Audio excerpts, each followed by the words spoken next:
advice would you give to younger or struggling INFPs?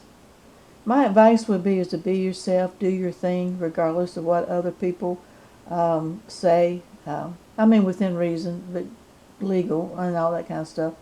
But be you. If I had kept to who I was earlier on, I would have had a completely different life. It completely different. I don't know how it would have turned out, but I think I would have been happier. I had a realtor one time when I was in the mountains, lived in the mountains, in the forest, here we go. And I came back down to the city, quit my job before I got fired, and came back to the city. And the realtor I had to sell my house, and she was a friend, and she said, we need to stay. And everybody up there that I had friends with, they said, well, you need to stay. This is for you. Up here it's for you. And I said, well, how am I going to live?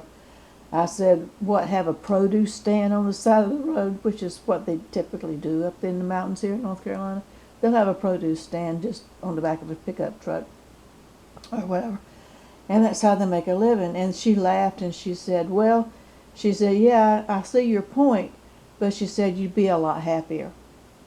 So I have not kept true to who I am, and gone by what society wanted me to do, which is make a living and all the trappings. So to younger INFPs, I would say just do your thing. It's going to work out.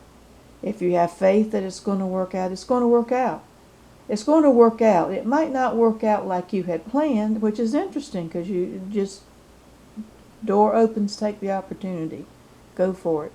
Regardless of what other people say. Like I said, when I was a teenager, or kid to teenager on into college, I was a poet. So I wanted to be a poet, published poet. That's what I wanted to do for a living. And I went to the guidance counselor in high school, and she was figuring out what we could do for a living. I said, well, I want to be a poet. I'm a poet. And she said, yeah, but how are you going to pay your bills? So, I mean, nobody was in favor of anything I wanted to do. Right now, in my 70s, I know that I may be homeless one day because the affordable housing is non-existent here in the States anymore. And gentrification's happening.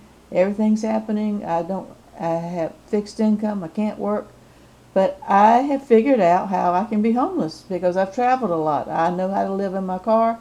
I think I'm going to live on a train and hostels and travel the country. So yeah,